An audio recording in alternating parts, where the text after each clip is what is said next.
Après une demi-heure, Baptiste put entrer et il se rendit directement au pied du Tintoret. Il convint aussitôt qu'Asmodée avait raison.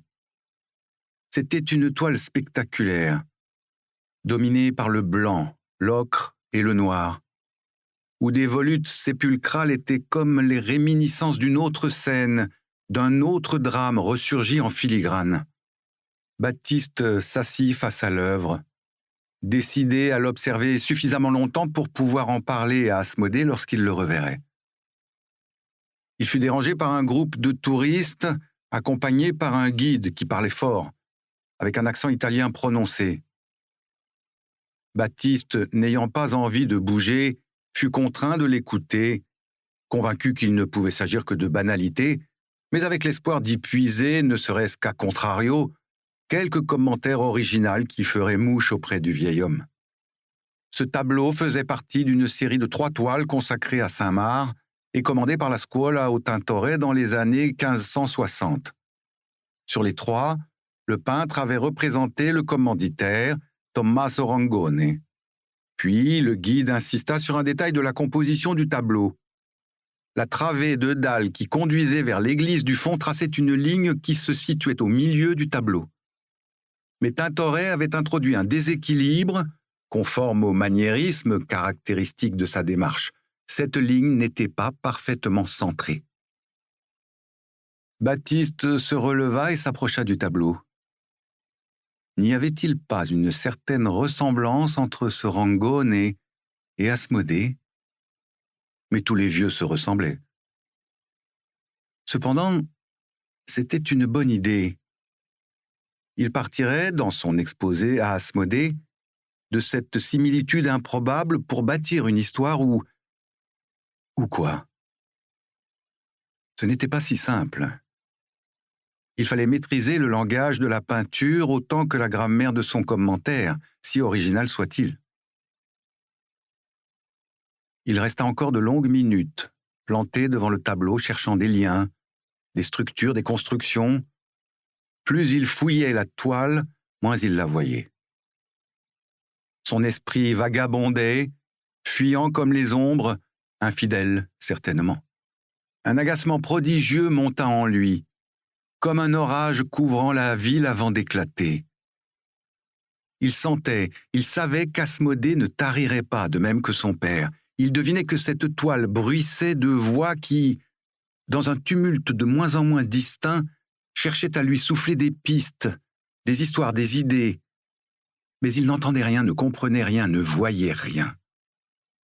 Il revenait sans relâche au corps nu du martyr, à son auréole discrète qui dessinait une ombre radieuse sur le cœur de Rangone et serein dans la tempête.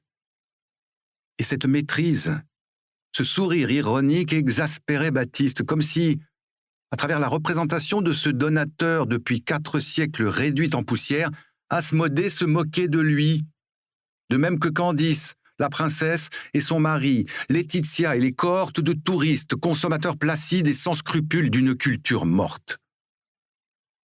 Oui, le cadavre, là, prêt à être chargé sur ce chameau grotesque, un chameau. C'était la représentation de cet art prétentieux réservé aux élites instruites ou aux masses ignorantes. Qu'en avait-il à retirer, lui qui se battait pour ressusciter cette culture exsangue, pour la raviver d'un souffle neuf? Que l'on conduise les cadavres au tombeau et les œuvres consacrées au musée. Décidément, il avait été stupide. Stupide de se laisser rembobiner par les boniments d'Asmodée. Stupide de venir seul. De ne pas rester chez lui pour écrire son roman. De courir après des fantômes nimbés de ses ruses. Mais son regard s'immobilisa sur la main droite du saint qui pendait dans l'abandon de la mort.